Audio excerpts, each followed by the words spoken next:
guys were his worst nightmare because it's a small market with no marketable stars. Yeah. You guys were the perfect team. Yep. You guys were this incredible team. Yep. Like looking back on that, you were starting 5, defensively, and then with you, Rip, Chauncey offensively leading the charge. I mean, that team is nasty. Like it was pick your poison. Yeah, you guys were an incredible team without.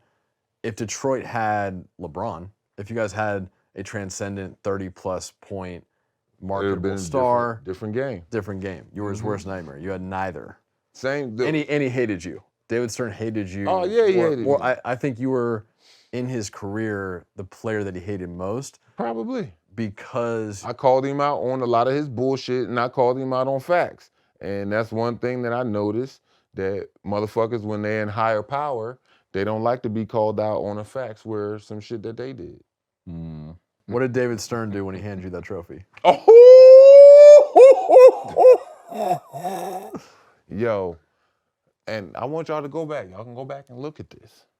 So, first of all, he was already pissed because we beat Team Hoff, right? And he was promoting that team like crazy.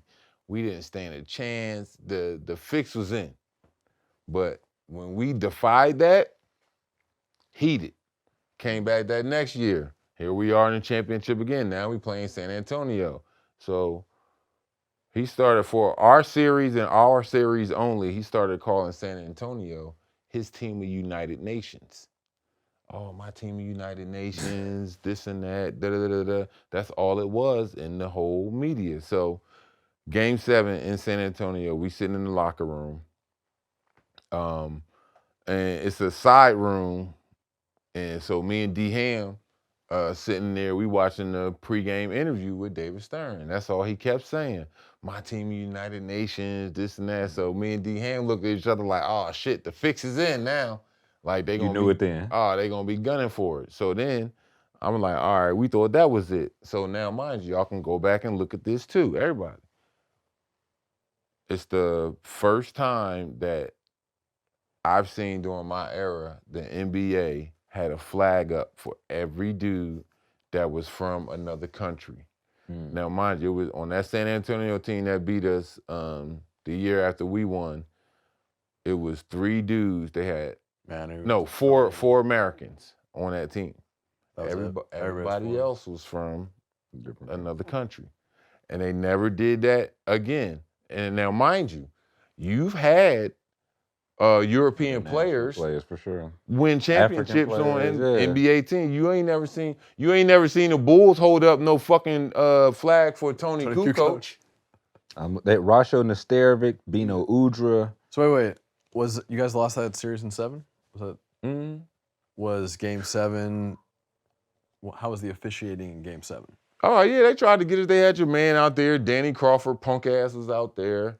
They definitely tried to get us. They tried to slap us with fouls early with me. Like, how did me, Dice, McDice, and Ben get in foul trouble? But yeah, Tim Duncan got like 1 foul. Well, that's the easiest. That's like page 5 1 fouls of in 27 minutes. Playbook. Yep. Dick Bavetta was in that game too. Oh, Dick Bavetta, Joe Crawford. How have we never? How was I not aware of this? And all 3 of those were league guys. Oh my. Yeah, those were the company men. They were company men. And there was a game 7 in San Antonio. It was Rush, Bavetta, and Eddie Rush, Dick Bavetta, and Joe Crawford. And Joe Crawford. Joe Crawford or Danny Crawford? Joe Crawford. Doesn't matter. Both the Crawfords are company men, but wow. You had... That's the all-star. You said I had 5 fouls. You had 5 fouls in 27 minutes. How many fouls McDice had? Let's see. Dice had 4 in 23 minutes. Ben had 5 in 37 minutes. What Tim Duncan had? Tim Duncan had negative. I don't want to say 2 fouls in 41 minutes. Wow. Need I say more? I was in Atlanta for that one game for like about 72 hours. Tell me about that. Yo, that shit was fun. So I got traded from Detroit, right? So not from Detroit, from Portland. So I'm at a little WWF event. It was WWF back then, but now it's WWE. So we're at a wrestling event. in Portland, and you know, it's me. I got my boys with me as far as my sons and Rue Patterson there with his son, and you know, a couple guys on the team. We enjoying the event, and then that's when my man came and got me. He was like, "Yo, gotta come talk to you," and Kane told me they was like, "Yo, they just traded you to Atlanta." I was like, "What?" He You didn't know said, it was coming at all. I didn't know it was coming. I knew it was coming. I just didn't know it was coming that fast. Right. Cause it was like, you know, and rest in peace, Paul Allen asked me. He said, "Hey," he said, "Well, do you want to leave? Yes or no?" I said, no. I said, to be honest, no, I don't. But y'all going in a different direction. And right now, at this point in my career, I can't start over again and be a teacher to ride out into the sunset. No, I'm trying to win one. Mm. And, you know, they wanted to go younger. That's when, you know, they drafted Zach and drafted Quintel and started drafting a lot of the more of the well-known younger players. Like project players long term, yeah. So I'm like, all right, no problem. And yeah, once they traded me, so came down here to Atlanta and came during, I don't know what it's called. I just know it as Hair Week, but I know it's more of an official name for Probably it. the Bronner Brothers Convention would be my guess. It's massive though. Yeah. Okay, so came down here doing that. So I'm like, damn. I'm like, this how this shit gonna be down here? I'm like, ooh. I'm like, there is no way on God's green earth my marriage is gonna last if I stay down here. Because at the time I was married, right? I'm like, man. So then, you know, ended up at practice. We practiced a couple times and shit. Joel Prisbilla, Boris Diaw, Jay Terry, Steve Jack. Who else was on that team? I'm missing somebody else. It was one more other person. Was Joe there? Yeah, Joel Prisbilla was there. No, Joe Johnson, I'm sorry. No, Joe Johnson wasn't there. But, you know, it was a pretty good group of guys. Who was coaching? Terry Stotts. Terry Stotts. Yeah. Okay. He was coaching. I think that was his first head coaching gig. I think you're right. And so, you know, we, you know, in practice and everything, and next thing I know, we on a plane heading up to Jersey. This when the Brooklyn Nets was in Jersey before they moved. And bro, we played the game, we almost won, and you know, next thing I know, we having some drinks, putting it up in the air, and I get that call. Again. I got traded again. I'm like, damn. I'm like, all right. So I'm like, all right, because the GM told me, he was like, look, if we find something good for the team, I got to let you go. But if not, then we're going to keep you. Period, point blank. I was like, bet. You can't be no more straight-laced than that. Right. So once I got traded and went to Detroit, I was like, damn. Crazy thing, though. When I was with Portland, we was just out there probably like about 2-3 weeks prior. I'm out there talking shit to Ben, talking shit to Chauncey, Rip, the bench, everybody, right? I'm like, man, y'all ain't shit, man. Give me that ball. Doing this and that, right? I'm telling everybody else on the Portland team, I'm like, Rube, bust these motherfuckers' ass. Fuck them. Go at their ass, Bonzi. This and that, right? 2-3 weeks later, I'm their teammate. So I'm like, you know the shit I said a couple weeks ago, it was just bullshit. Yeah, I was just playing around. My fault, big dog. My fault, OG. I was just playing around. You know, we good now. You know, right. Are we here? Are we here? All that, but no, it was cool. That's how I ended up in Detroit. Wait, so back to y'all drinking and putting one up. This is just a post game. This is regular activity. Yeah. You know, once you get on a flight, you head to another city. Yeah, post game activity. Either back then, you know, we had to sneak and do it. We was more in the bathroom and shit. Put the wet towel down. Put the wet towel over the damn hotel room. Put the wet towel over the fire alarm and shit. If you had a window or you had more of the sliding doors in cities like Miami, Orlando, LA, Phoenix. Warm weather. Yeah, that warm weather where they had the little sliding door, open that sliding door a little bit. Hey, going to town. Let's go. Did y'all ever get caught? No, not really. I mean, it wasn't even back then, I will say, wasn't too much shunned upon that much for the players from the owners. Like, they knew we was doing it. Right. All you had to do was come on in the hallway. Right. As soon as you get off the elevator, that shit gonna Smell smack it, you. Right. But Paul Allen ain't never. Gee Willikers, guys. I mean, Smells like a damn skunk in here. he might have been doing it himself. Maybe so. I mean, shit, you know, he is a product. He's a '70s child, you know. All that grew up in the '70s. That's facts. So you never know. But it was cool though. It was cool, you know. On every team. Every team you ever played on. Every team I played on, at least half of the team smoked.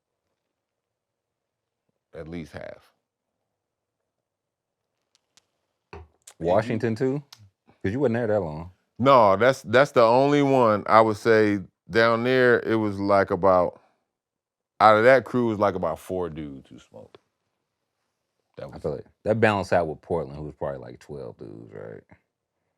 More than that. It was a whole lot. Everybody. Only dudes who didn't smoke was Sabonis. What was the ref? He just retired. They found out like his family was like the Celtics fans. Lewis. Yeah. Did you Eric Lewis? Did you ever have any? Yeah, can you Google the Eric Lewis Boston Celtics? So stats? They're ridiculous. So now that was surprising to me, for the simple fact I wouldn't think that he would have got kicked out the league. And the burner. I forgot he had a Twitter burner. Because Twitter burner is what did it, not the fact that I feel like the Celtics I think were 19-4. But it's other referees with it too. Like I remember, I can't remember this guy's name. He was a brother, and we're playing. It's a big game against the Lakers during the regular season. I think it's a pivotal joint. Like if we win this last game, it'll put us at a certain ranking in going into the playoffs. And oh man, this motherfucker called a bullshit game, not only against me but against the team. So I'm leaving out the arena. Who I see in the back? I see this motherfucker back there, and he got his wife with him, and what his kids got on? 2 fucking Kobe jerseys, right? So, you know, his son came up to me and, you know, hey, can I get an autograph? So, you know, I gave a little shorty an autograph because it's not on him. You know what I mean? Seen his dad, the referee, like a couple games later. Hey, man.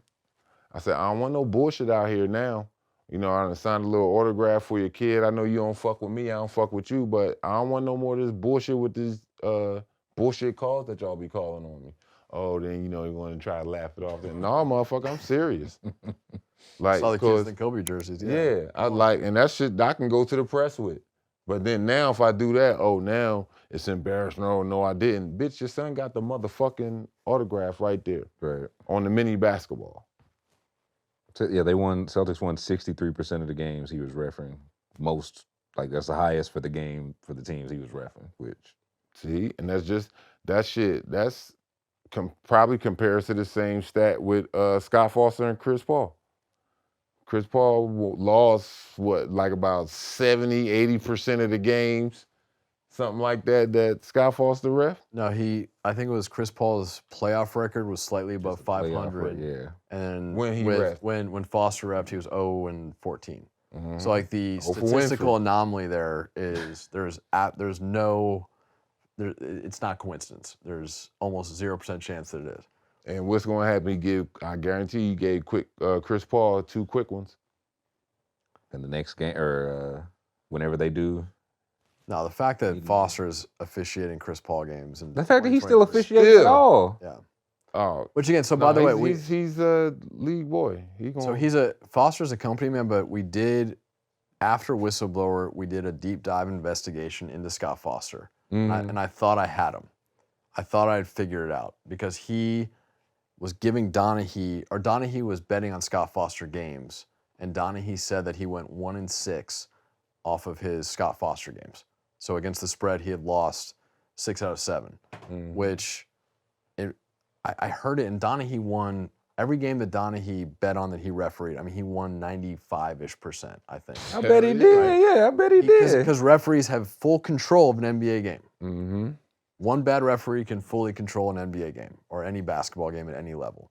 So Donahue, when he was manipulating a game, it was an almost automatic win for bettors, right? And so it started, for those that don't know the real story, it started small in Delaware County, Pennsylvania, in the Philly area with Donahue and a few other people, and then word started getting out. And all of a sudden, the Gambinos and the Philly mob, and there was tens of millions of dollars moving onshore and offshore in Donahue games, and the whole thing blew up.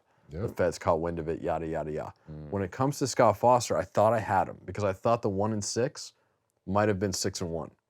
And what I mean by that is when we started looking into it, I thought Donahue might have been giving his main bookie, because he had this relationship where he had zero risk betting with this guy Batista, his main bookie that he got caught with, where he might have been giving Batista the wrong side of the NBA, of Foster's games, in order to bet the right side with all of his other outs. Purpose, yeah. So I thought I had it, but look, in reality, we found out that Donahue was giving the wrong side to his other bookies. So actually, Foster, I don't think Foster was in the same boat as Donahue. It's obvious that other referees were. I think there were. If you go back, docking at the same place. If they not in the same boat, they docking at the same port for sure. We threw out a few more names. There's referees that manipulate NBA games because they're dicks. Scott Foster's beef with Chris Paul's son, and if you, the story that Gilbert Arenas heard from Chris Paul that he told on Gil's Arena, if you didn't hear it, there was an altercation where Scott Foster went outside. Chris Paul's son was playing in the tunnel after an NBA game, and Scott Foster said, "Get this fucking kid out of my way," or something like that, right? He yelled at a young child. He know it was Chris. Not that it make it better or worse, but he know it was Chris Paul. Like I'm not sure, but Chris Paul is his dad. Yeah, no, he reacted the way any of us would in this room, and so the Scott Foster beef stems from Scott Foster being a dick and yelling at a young child after an NBA game, where if he didn't know it was Chris Paul's son, he could have assumed. He should have assumed. There's no good side of that. Yeah, it's some sort of NBA person's son, right? Like there's no other. Like we're not allowed back there after the game. So Scott Foster, I don't think is manipulating game. I don't think he was fixing games. A lot of other referees were. Right, we don't know who they were, but we know from talking with talking from the mafia and talking with people that made a lot of money from rigged NBA games. There were lots of NBA referees, and there's only 55-ish NBA referees in the league at a time. So there's a lot of referees that were. Scott Foster is the company man. I know for a fact he's a fucking cheater. He might not have been betting with Donahue and them cats, but like you said, hey, that boat docked in the same motherfucking port. Birds of a feather, shit. Man, cheating motherfuckers. And then think about it. You're not going to catch the company, man. Well, they're not technically doing anything wrong. But Vetta and Foster are fixing the game on behalf of the company. Yeah. So there's no illegal, because the NBA is an entertainment company. So the NBA is allowed, and people don't understand this, the NBA is allowed to do whatever the fuck it wants. Yeah. It is wrestling. From a paperwork contractual standpoint, the NBA is wrestling, and they don't get publicly reprimanded like we do. No, because most people watch Game 7 of that Spurs Pistons series, and unless you're a Pistons fan, so this tiny pocket of America is watching this game, being like, man, our big men have 14 fouls and Tim Duncan has 2. Right. This discrepancy is suspicious. And here's the other thing. We know that he wanted that shit to be Team United Nations because fucking San Antonio is a smaller market than Detroit. Right. So usually it's what? Like you said, he's going to go with the bigger market. No, not that time. I want to talk about, we talked about your Boston days, that year in Boston that you had. So we just looked at your final game in a Boston Celtics uniform.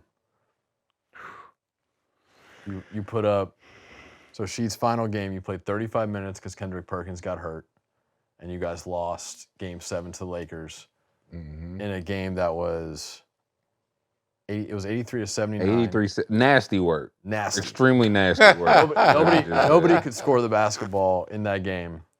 Very, very hard defense being played, and not a lot of shot making until the fourth quarter.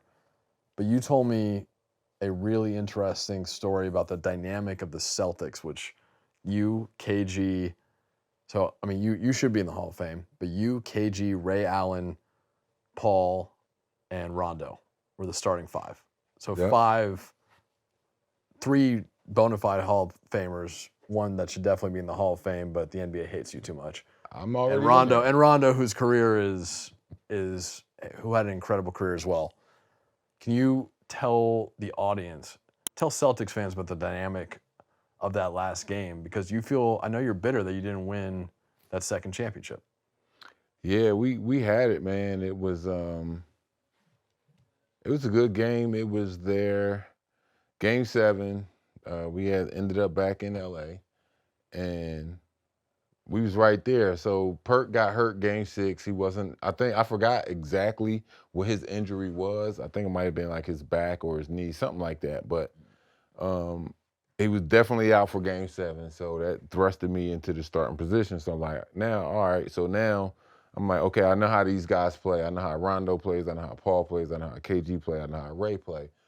I'm taking a back seat to any type of extra scoring. Now, if they throw the ball to me on a post, I'm a scorer. If they throw the ball to me and I'm wide open, of course, I'm a shooter and try to score. But yeah, it was a good game, man. I think that was one of the most even matchups that we had, because you had Derek Fisher and First Rondo. Rondo. Then you had Ray Allen and Kobe, or even Paul and Kobe. Then you had Ray Allen or Paul and Meta World Peace now, but then Ron Artest. Then They had 2 bigs and y'all had 2. we had 2 bigs with myself and KG, and they had Pau Gasol and I think it was Andrew Bynum. Mm-hmm. So I mean, shit, that's a good 5-on-5 right there. And man, yeah, we came up on a short end, in my opinion, because of some personal shits. But we could have had it. I mean, we was right there. It was a great game. Just think about it. Most game 7s, it's going to be not necessarily a blowout, but it ain't going to be that close. Right, 4-point game. A 4-point game. That's like a college game. Like you said, it's nasty. It's like a college game. But it was a lot of good defense in that game, man. What about Doc? I know you're not the biggest Glenn Doc Rivers fan, and it was mostly from this game, right? Well, just from this game, I'm not a huge Glenn fan. Not just from that game, but just from, just certain games throughout the season, because my thing was, okay, I signed with y'all because of some things that you told me. Going back, I guess, to what we were talking early on about the whole Harden and Morey thing with the Sixers, all that earlier. But you told me one thing and ended up doing another. So now it's like, okay, I'm going to still be professional about it. I'm not going to sit up there and try to sabotage the team. No. I'm going to still, play my part, do what I got to do, because you got to be professional about it. But what did he tell you? Oh, no, that I would first, it was like, I would play, I would get some minutes, this and that, backing up KG and Perk. I'm like, all right, bet, cool. That really didn't happen. Then the biggest thing was one night, I forgot who we were playing. At the time, I was married. So after every game, I called my mom and or my wife, right? So I'm talking with my wife at the time, and she's like, everything all right with y'all? I'm like, for the most part, from what I know, like, yeah, it was just a tough loss. That was about it. And she was like, well, he was up here talking shit about you. I'm like, what you mean?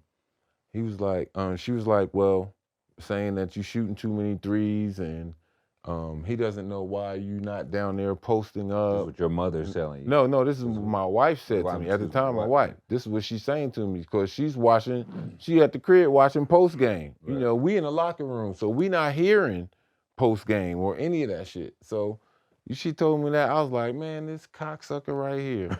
I said, here he is telling me I'm shooting too many threes, right? But one, you ain't running no post-up plays for me.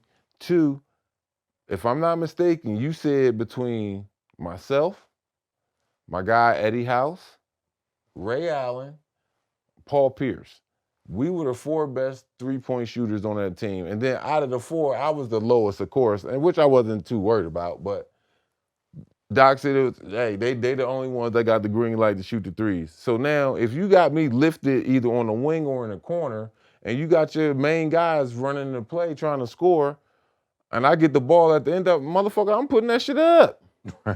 I don't have time to go into my game. I don't have time to go into my package because I got a couple of seconds left on the shot clock. So I'm gonna launch that shit. 1 for 4 from 3 in Game 7. Yeah, dog. I know I had a terrible stat line in that game.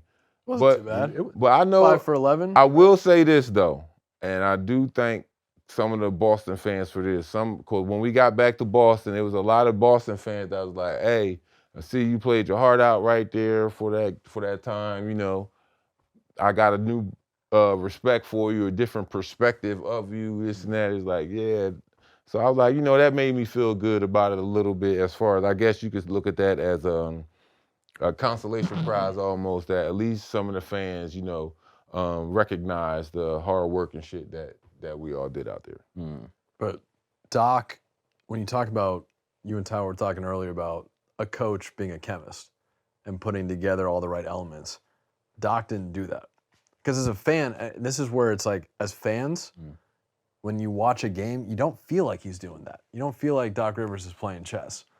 And so it was interesting to hear you talk about the fact that as a player, you're on the bench and you're pretty cognizant that he's got a pretty rudimentary strategy when it comes to the entire. Yeah, pretty much. I mean, the year that they won it, the defense ran through Tibbs and the offense pretty much ran through Kevin. They was the ones that pretty much got it started, I guess. With they had, for some reason, I don't know, they had prior beef.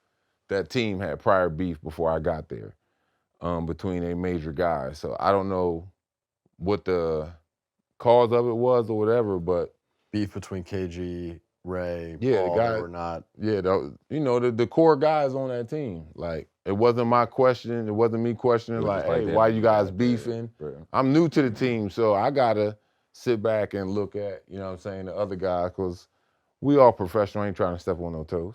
Mm. So I was like, I'll take the back seat, and man, me and my guy, Marquise Daniels, we had a ball that year. Shout out to my guy, Keith. But you guys didn't have great team chemistry and came within a couple points of winning the title. Well, that shows the talent. I would say a couple of guys on the team, we did have the chemistry. But it just wasn't a lot of the main dudes who was out there. We didn't have that chemistry of, like, I know he got my back, or, yo, you go out there, you play him for the jump shot, I got your help on any drive. You know what I'm saying? You come up with some type of defensive scheme, some type of chemistry, and it just wasn't that between the guys that it needed to be. Wait, why did you sign with Nike? It was a smart move. When did you sign? Like, if you... I signed with Nike my rookie season in '95, but it was a smart move because out of the major companies between them and Adidas, Nike was more familiar with an actual basketball shoe. Adidas is soccer, they run that soccer world. Right. But Nike was more of a basketball shoe. So, all right, I got to go with them. And then I played in a couple All-Star games, played in some Nikes and basketball camps, played in the David Robinson joints, looked like moon boots. Mm-hmm. Had the little pump joint, played in them joints, and I played in C. Webb's one or two times. But other than that, yeah, I had to play in Nikes, man, because them Air Force Ones protect my ankle. You got to protect your money makers. So, I wasn't trying to look cute out there in them joints. No, it's work time, dog. Hey, bring them sneaks on. So how'd the logo come about? Wow.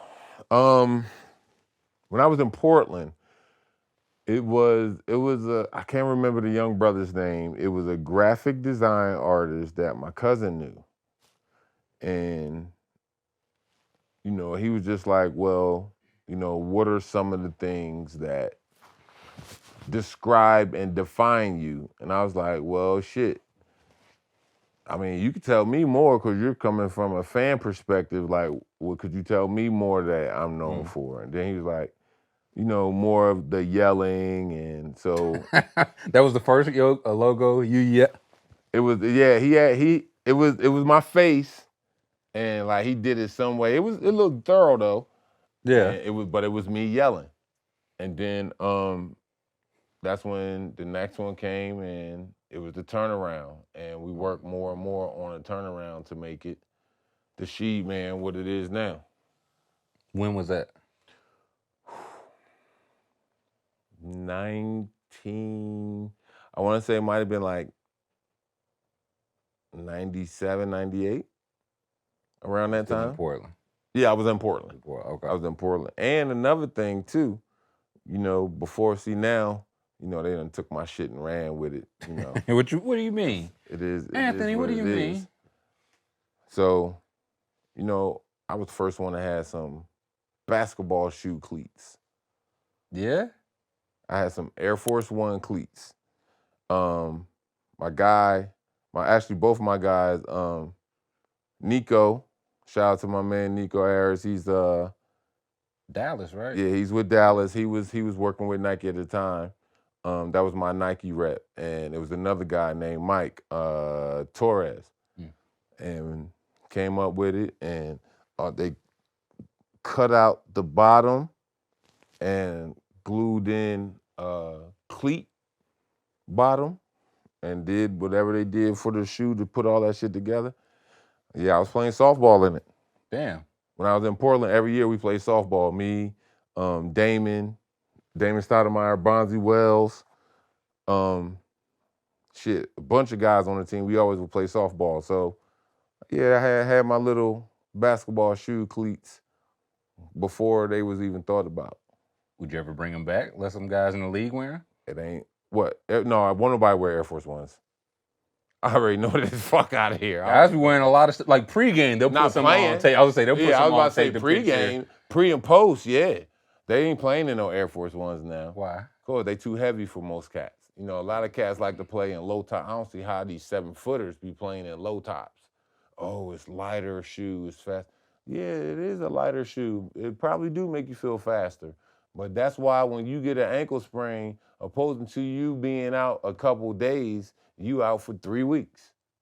Because it's supposed to be like the soccer style, right? Like they're lower and they don't have, I guess, as many ankle support injuries, but no support. Yeah, growing up, I feel. Did anybody wear low tops like playing around you? I feel like it was rare. No, mostly mid to highs, right? Only time you seen cats in the hood playing low tops is if somebody was really talking shit. Like, oh man, you can't beat me. Da da da da da. They just go like right now. Take whatever I got shirt on. off, everything. Got their wife beater on and they airs. Check ball, and then now when they get scuffed up. That's why cats always used to play for money. Right. If I fuck my shoes up, I can go on the Ave and buy another pair. But you never played in low top? No. And you never had ankle problem? No, I have. I've twisted my ankles at times before, but I know it could have been worse if I was wearing low tops. Right. You in a lifetime deal with Nike? I don't know. I guess here and there, I guess you could say it. More or less.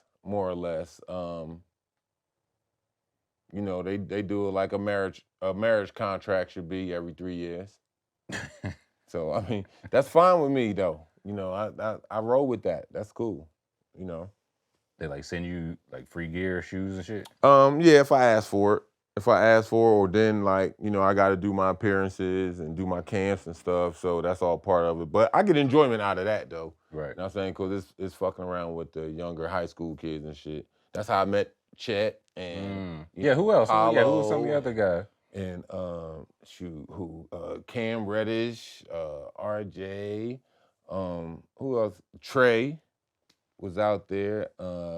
Ice Trey was Nike kid. Yeah. Wiseman, James Wiseman, Miles Bridges, just a couple of young guys, just to name a few. But it's a blessing. It was a blessing going out there to them Nike camps though. Just getting to see them and talk to them and like, yo, all right, Now it's the time for you to pick your game up. You next level now. Right. So even seeing a young boy this summer. Yeah. Who next? Cooper, Flag. Saw him play this summer. This past summer when I was at a Nike camp. What'd you think of him? He's projected to go #1 next year's class. Committed to Duke. Well. Cooper's a good player. I like him. You know, he's athletic. He's a good kid. But he fucked up going to DOOK. That's where he fucked up at. You know, now I got to talk shit to him, and we got to beat his ass twice a year, maybe 3 times in the ACC tournament. Could be a 4th maybe in 4, the NCAA tournament. You know. Did you recruit him to UNC? Did you send that? No. Hey, no, white. I ain't do no recruiting. No, I ain't. You out the game there? Yeah, I'm out of that recruiting game now. Yeah, it's too far-fetched for me now. Why'd you go to Carolina? Oh, man. I had to. It was destined. Did you? Yeah, it was destined. What do you was mean? Destined.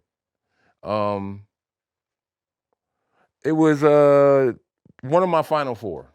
So my Final Four when I was coming out of school was Carolina, Temple, Villanova, and Georgetown. Okay. Villanova and Temple, I was supposed to go to Villanova actually. Really? Yeah, on a Philly Fab 5 or Fab 4 package deal. But it was myself, Alvin Williams, who played in the league, Jason Lawson, who played in the league, my buddy Tyrone Weeks, who was an All-American. So Alvin was a 6'4" point guard. And then the rest was bigs. My man Ty, he was a 6'7" rebounding machine. And then Jason Lawson, he was a Tim Duncan of high school. You know what I'm saying? He big fundamental. He had hell of footwork. It was hard to guard him. And we was all supposed to go to Villanova. So my man, all Philly kid. Did y'all go all of us Philly kids. And at same high school, different high school? No, rivals? Different high schools. Oh, okay. It was different high schools and rivals. Okay. So my man Al Williams went to Nova. Boom. My man Jay Lawson went to Nova. Boom. So we like, all right, so it's up to me and Ty. Go to sleep, wake up one morning, next thing I hear, my man Ty Weeks went to UMass, Cal, right? Boom. I said, damn. Well, shoot, that was my best friend when we was in high school. We always worked out together. I was like, well, shit. He went his way, I might as well go mine. I feel like you're pointing the finger at Ty Weeks. I mean, I am. It is his fault. You know what I'm saying? It is his fault. So if he went to Villanova, you think you would have peer pressure? You would have just went to Villanova? I might have. We might have folded because then that would have gave. Well, clearly you would 3 out of 4. You were just looking for an out. Nah. Ty Weeks gave you that out. Ty. It was Ty's fault. It's your fault. It was your fault. I know it was your fault, and you know it. And we all know. Reek know. Everybody know. But yeah, I'm glad I came to Carolina though because for the simple fact I had the opportunity to make a lot of lifelong friends, man. And I think everybody does that in college when you level-headed or you play some type of sports. You're always gonna be connected with that school and everybody you play with for life. So you played for Dean, right? Dean recruited you? My man Dino. Yep, Dean Smith, probably the greatest college coach ever in my book. What was that like? Awesome. Coach Smith never cussed, never raised his voice, and he made you feel bad by just saying a couple words. You clearly didn't feel bad. Oh, shit. No, there's times he made you feel bad. Like, you just wanted to let him get the rebound, huh? Just very sassy. And just subtle. But it'd be true. Right. You know what I'm saying? It'd be true. You'd be like, damn.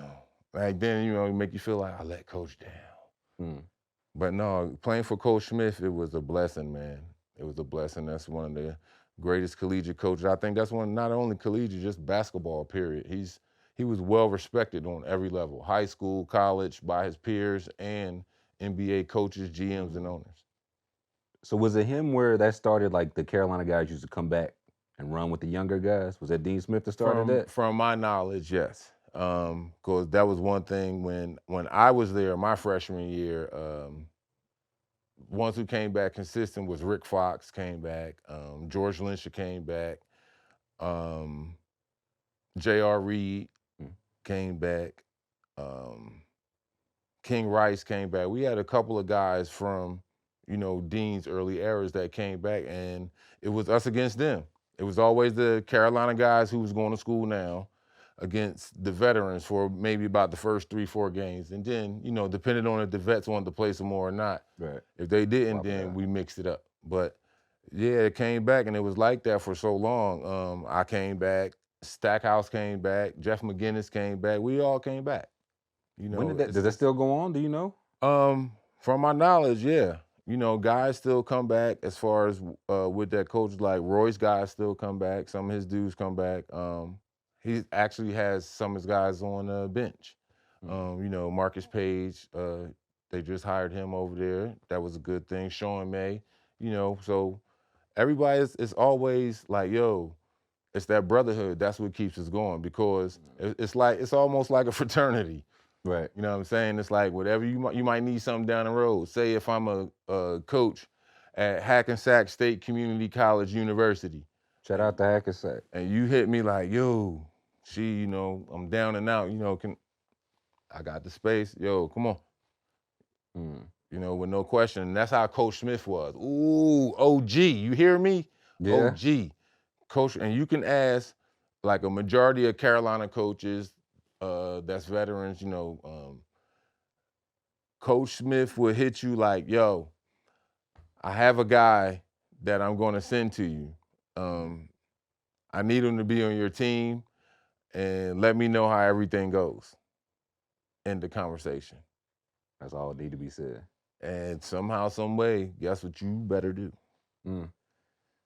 I don't care if he got to be the 16th man on the roster. He's gonna be there. He gonna in be some there. capacity. He gonna be. That's how Coach Smith was. It was that OG in him, and that's what kept the brotherhood going. As far as on that next level, Carolina guys looking out for Carolina guys.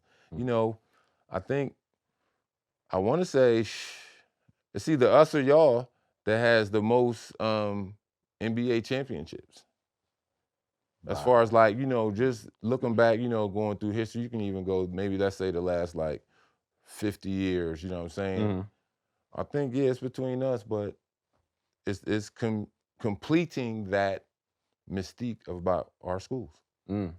What's up, everyone? It's Tyler. If you use promo code SHEED, new customers compare picks with NBA players that have higher than 1 point.